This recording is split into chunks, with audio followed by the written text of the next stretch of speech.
What's going on, guys? For those who do not know me, my name is Kaiju Scapegoat. I'm a Yu-Gi YouTuber that does deck profiles. I do rants and I do discussions, such as the one you're about to see today. So, before I get into anything else, I want to thank Slim, as always, for letting me post on the channel. Homie, you know, I always appreciate it. So, anyways, today I'm actually going to be doing one of Slim's old segments. Some of you guys may not even know about it. It's called Slim Psychology. It's a segment he used to do back when he was Slim X Team Symmetry, Slim X Team Cloud, or whatever the hell he called himself. No, but so anyways, it is a segment. I just hit my camera. That's not good. Anyway, so it's a segment basically where what he would do is he would break down, you know, cards, a group of cards, an archetype, a deck, and he would kind of just go through, you know, and he would explain kind of the psychology behind them, explain why he thinks they may or may not be good, and just kind of go from there on it. So today I'm talking to you guys about the Timelords. So the recently, you know, by the way, yes, these are proxies. I don't think that's really important considering the fact that this is not a deck profile. That being said, though, we're going to get into it, and I hope you enjoy it. So, Timelords are kind of an interesting commodity, I would say, just because of the fact that we had Meta Ion for the longest time. There's more cards in the archetype that never have been released, and hopefully they will one day.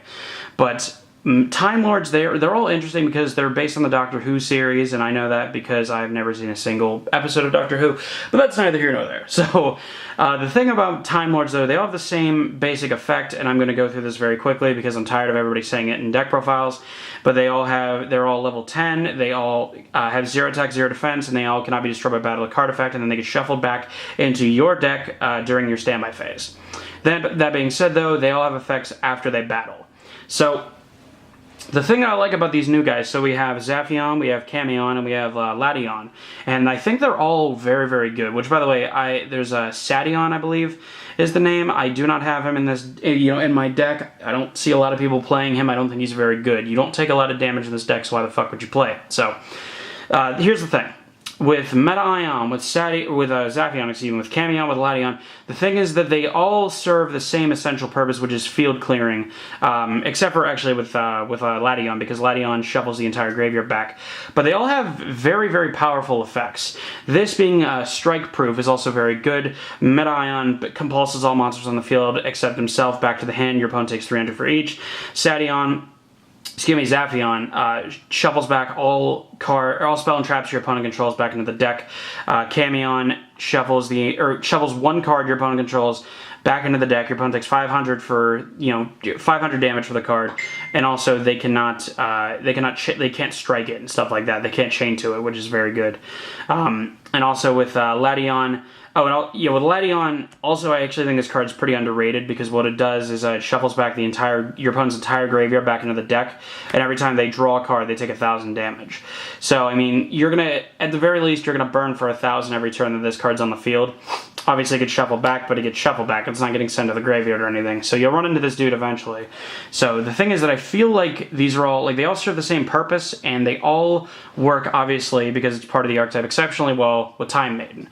Time Maiden, for those that don't know, you special summon it from your hand. If you control no monsters, you tribute it to the graveyard, add a Time Lord from your deck to your hand, and then you can banish it out of the graveyard and special summon a Time Lord from the deck. So anytime that you can go +1 by not only recruiting, but also special summoning to the field, I think is very, very good. You know, a nice, you know, neat little play you can do with this is you can special summon the Time Maiden, tribute it, add a let's say a Meta Ion, then summon the Meta Ion, and then banish the Maiden, and then special summon, let's say, a Zaphion. So, I mean, then you're going to clear all your opponent's monsters and all their back row if they don't have a response to it. And even if they do, that's another thing. That's another psychological part about this deck, is that even if they have Strike, even if they have, you know, these big cards that everybody plays. I mean, for one, Dimensional Barrier does literally nothing to this deck. I never exceed with this deck. I don't need to. I don't really want to. Yes, you could technically, because I do play the Kaiju in my deck. So you could, like, make a level 10 if you wanted to, or rank 10 if you wanted to. I don't really like to, personally. That's just my preference. To me, the best way to play this deck is like a slow grind game, a slow stun game. And it's ironic to call this deck stun because I do consider it a stun deck, but I only play 6 trap cards. And I'll get to that later. But so the psychological aspect of this is that even when your opponent, you know, when they have those key cards, when they have Strike, when they have Ghost Ogre, like, they don't really do a whole lot. I can't tell you the amount of people that have Ghost Ogred my Time Lords, and it takes them a second, they're like, oh shit, I just went -1 because they can't be destroyed by battle or card effects. And I'm sure I'm going to say that a dozen more times throughout this video, but it's worth repeating. So that's the thing. So the Time Lords itself, they're very strong cards. They're very strong effects. You know, being able to shuffle the entire graveyard back, being able to shuffle one card without them responding, being able to shuffle back all their spell and traps, or being able to bounce everything back to hand. They're all very, very good effects. But so, you know, as with just about any deck, you can't just play pure cards. You have to play cards that support them. And my option, as well as many other people's options, is Kaiju. Not Kaijus, it's Kaiju. Jesus Christ, please do some research. Anyways, so I chose to play these Kaiju specifically, though, just because they're the biggest, it's the biggest and smallest one. So a lot of times I can just give myself a Jizakuru and give them a Gamasiel, swing for 11, and then swing with the Timelord and do whatever extra thing they do. But also just because, you know, the Kaiju, they add good offense. Because like I said, it is a slow stun game. But a lot of times what you can end up doing is you go, like, let's say Sadion shuffle all the, or goddamn, what do I keep doing? Zaphion shuffle back all the spell and traps, but that doesn't directly do any damage. So you need cards like Jizakuru, or other random normal summons, let's say like Mathematician, and you'll be able to just kind of slowly poke your opponent. You know, Lation, they take damage every time they draw, so that's very good, especially in the you know, as soon as they draw for their opening, you know, for their draw phase. So, but the thing about these dudes, the reason why I like these dudes is that they also out random cards like Masterpiece. But I also think that it's funny though that even though, like, to me, you need Kaiju in the deck. I mean, if you want to go ahead and do the rank 10 spam with the pendulums, I understand. I'm not a fan of that version personally, but I completely understand if you want to play it. But to me, the Kaiju are essential, whether it's in the main or the side deck, though. But what's funny, though, is that, I mean, because they out-key cards, but they also inflict damage. But what's ironic, though, is that even if they drop Masterpiece, they drop those big cards. Hell, they can have Obelisk the Tormentor and Apocryphal Killer. Like, okay, Apocryphal Killer is not the best example. Wait, is it? Can they? I don't remember exactly what Killer does. I don't. If it doesn't mind control the opponent's monster, which I think that's Skybase that does that, you know, they don't really do a whole lot because you're just going to keep them on the field. They can't be destroyed by battle or card effects. You know, they also make really good, you know, this deck also makes really good usage of random cards like Regeki, Dark Hole, stuff like that. Not to mention the Kaiju, they play a great mind game with your opponent because, you know, even if they drop, you know, Masterpiece, they drop, you know, their big monster, they're trying to kind of lock you out of the game, essentially, and you just, like, laugh at them and give them a Gamasiel. It's like, oh shit, well, what do I do with that? You know, and no, Nim Nim, the fucking Kaiju, the Kaiju are not ruining Yu-Gi-Oh! They're not. You know, it's like, oh, I wasted all my resources putting out this one big monster. Well, maybe your deck should be a little bit less linear. I'm not talking to Nim Nim specifically, I'm saying as a concept. But Kaiju are definitely a very solid addition to the deck, especially with Slumber. The only thing is that Slumber does not work with Maiden. You cannot use both of them the same because Maiden, if they banish out of the if you banish Maiden out of the graveyard, you cannot special summon other monsters except Timelords. But that's okay. So, with the Kaiju specifically, obviously they play a great mind game because anything big that they want to put out, anything that will give you a problem, you can out them with Kaiju pretty much. You know, it gets rid of Cosmic Blazer Dragon, gets rid of Quasar, gets rid of Killer, gets rid of all that shit. So, those are definitely a good addition. So then as far as support cards go, first we have Clashing Souls, which is one of my favorite cards in the deck and what I think is one of the best cards in the deck.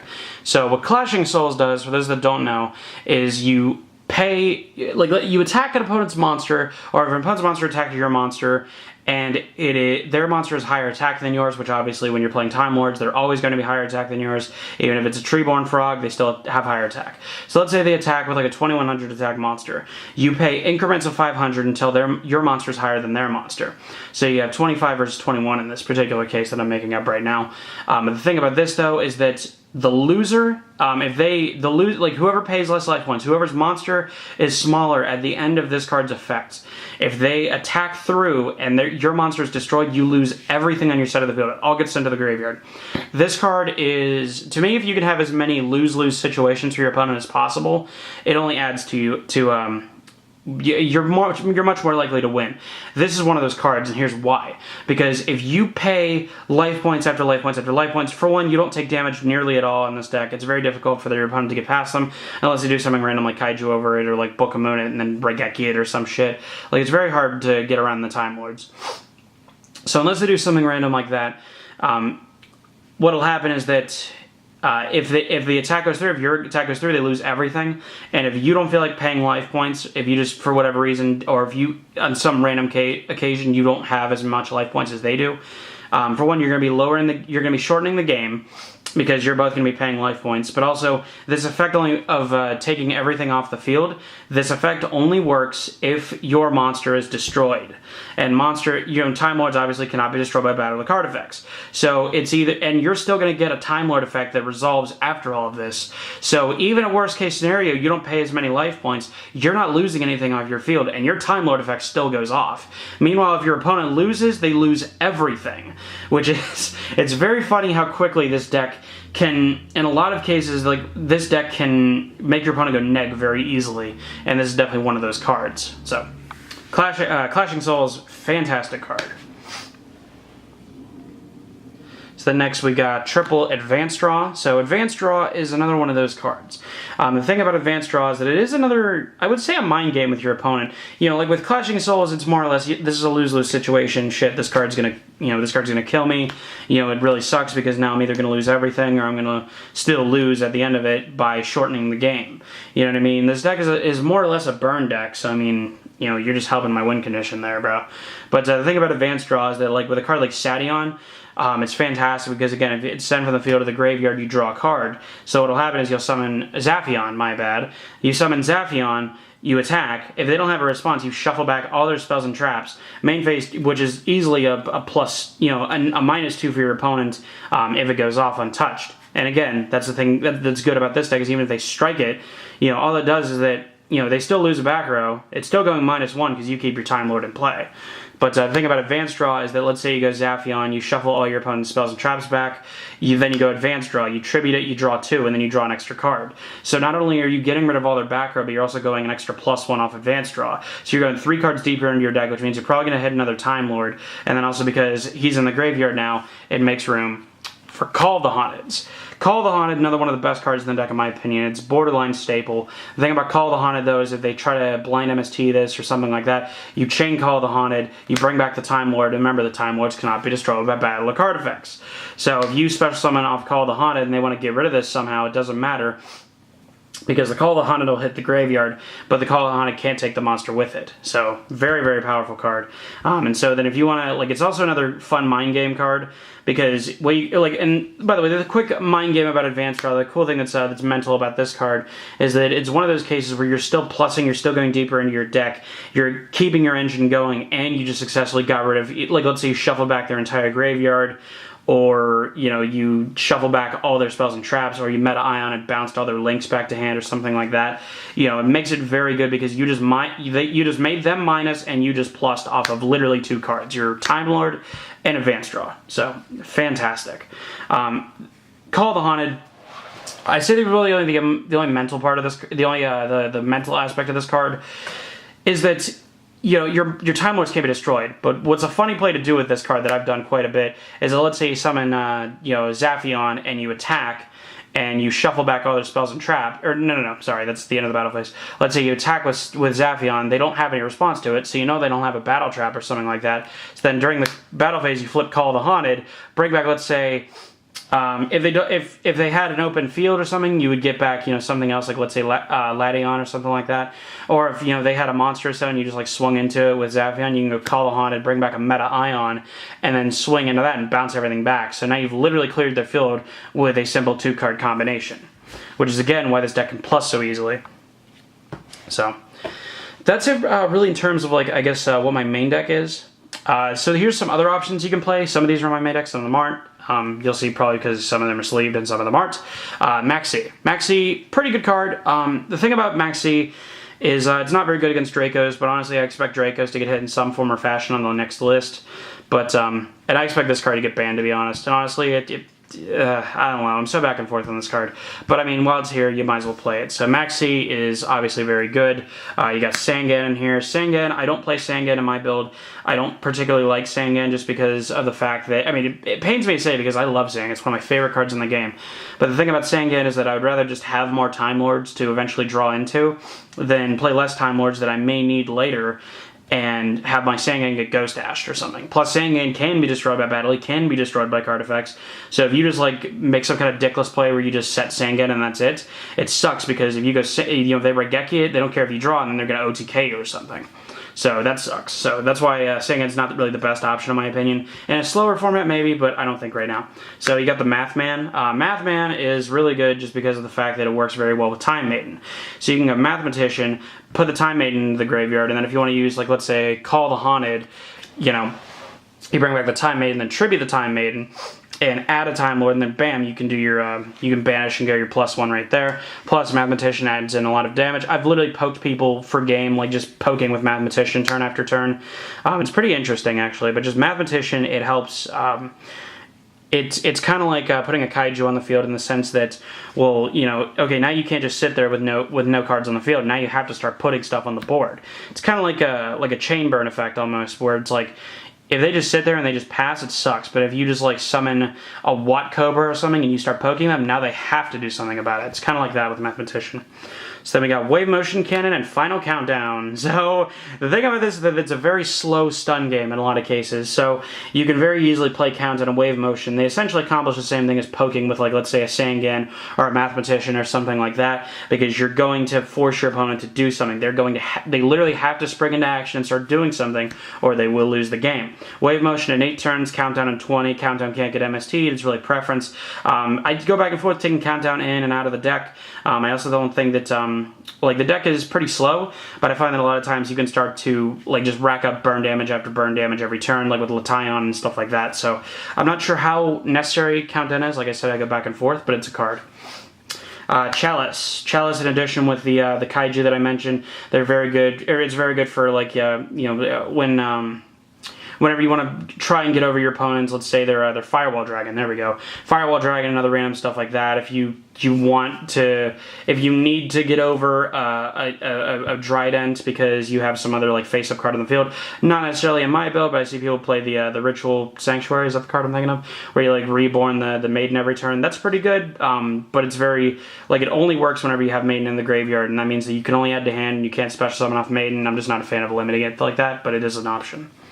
And then we got Scolding and Solemn Warning. Scolding and Solemn Warning, other really good cards where, like I said, I only play 6 traps on my builds. 3 Call the Haunted, 2 Scolding, and a Warning. So you're not playing a lot of defense, but Scolding especially is a very good card, because if they have a random answer like Book of Moon or something and they're trying to OTK you, this is a good answer to that. Warning, obviously, because it's Warning, but it definitely helps out with random situations like that. So overall, I look at Timelords, and Timelords are a very interesting deck to me. I think that because, like, they can't be destroyed by battle or by card effects. That right there is a really good effect. Then you take into consideration that they either shuffle back all the spells and traps your opponent controls, you know, any kind of field spell, any kind of pendulum scales, any kind of back row, anything like that, it gets rid of it. You know, in addition to, you know, it can, you know, your opponent goes, like, let's say Grass is greener because they're a sack and they opened it, you know, and then you summon Lation and shuffle everything back. Even if it's like 2 or 3 cards and you shuffle it back, if they need their graveyard for resources, like let's say you're playing against some, you know, that rogue Skull Servant or something like that, you know, it really helps out with your win condition essentially, because then you're going to burn them for 1,000, you know, when they draw, and I believe it's any time they draw. Let me look real quickly. This card, blah, blah, blah. Each time your opponent draws a card, inflict 1,000 damage. So it really helps out, because you burn them for 1,000, then if they want to go Pot of Desires, you burn them again, Upstart, you burn them again. You know, the situations don't happen a super amount, but they do happen. So I look at Timelords. I think they're a very strong deck that I don't think people should sleep on. I'm not saying it's going to go win the next YCS, but I think if you put this deck, much like a lot of decks that I mentioned on my channel, if you put it into the hands of someone who really knows what they're doing, I think that you'll be surprised at the results that it has. So that's about it, you guys. I really hope you enjoyed it. Again, special shout out to Slim for letting me post on the channel and for letting me use one of his old segments. Hopefully you'll see a video from him on my channel at some point soon. Link will hopefully be in the description. And yeah, that's about it. I've had it with you all. Kaboom.